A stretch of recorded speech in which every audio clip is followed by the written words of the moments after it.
We're a very strong support system because we have people who are specially trained to work with and care for people who are frail, either with their health or maybe they have memory impairment, Alzheimer's disease, dementia.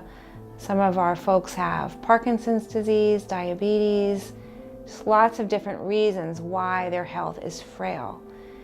So we have specially trained health professionals here to care for their loved ones. We have registered nurses, certified nursing assistants, we have a social worker. I really enjoy the senior population, and I am so happy to provide a place for them to come where they can have fun and be safe, and yet we get to do some monitoring of their health and do some health teaching. One of the things I find most interesting is meeting so many different people from all walks of life and so many cultures, and everybody brings something unique and interesting to the job, and that includes the participants who come to Iona as well as the staff that works here. So I've really learned a lot, and I've learned a lot culturally, which has been, extremely interesting to me. Okay, that's very good. There's a tendency for people to let the years sort of chip away at what they're able to do physically. So, it might be one year they stop going upstairs, and the next year they stop going to the basement, and the next year they stop going to the grocery store, and the next year they stop getting up out of a chair, and the next year they're sick. So I really feel my role is to help people get stronger and more confident so they can live and thrive in their community and continue to be part of a community for many, many years to come. We really like to show that we have a lot of fun here, that it's all just a great time and we're coming to socialize and have fun. And it's our little secret that we are providing a really strong level of health care. And sometimes our caregivers have made the promise to their loved one that I will never send you to a long-term care facility. Well, in order to keep that promise, or to try to keep that promise for as long as possible, those caregivers need help and support. And so we are here to provide that support.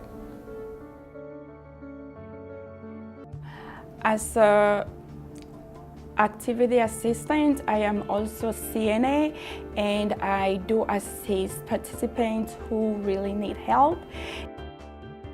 We used to have a male participant who right after lunch, and he just wanted to go home, and he will keep on asking about his wife, when is my wife coming to pick me up.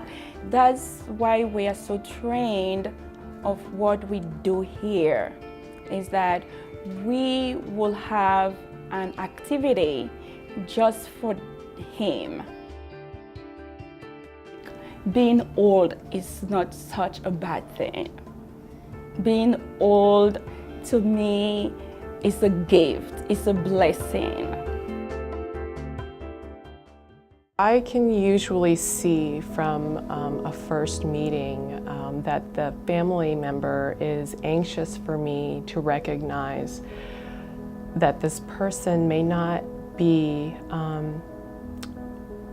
the way they once were, but they want the person to be recognized as their whole selves. So it's important to acknowledge the losses that have happened. So we talk a lot about what the person used to enjoy doing, used to do for work, and as much as possible, we bring in the actual individual into the conversation. Working with the person, you come to see more about that person as an individual, where they're coming from, and it's a journey. It's a journey with ups and downs. So you're able to share those moments where you hear a story that the person maybe hasn't thought about in years or brought up with their spouse, or even things that maybe the spouse or daughter didn't even know about. So those are wonderful little victories, that we have the joy of sharing. But it's also very important to share the times when we notice a change in someone's eating habits or their appetite. Maybe there's a decline in their ability to use the utensils. We share that with the family as well, and the family will often tell us that that's what they're seeing at home. And it's of course it's sad, but for us to be able to share the witnessing of that change, it's a real important part of the journey.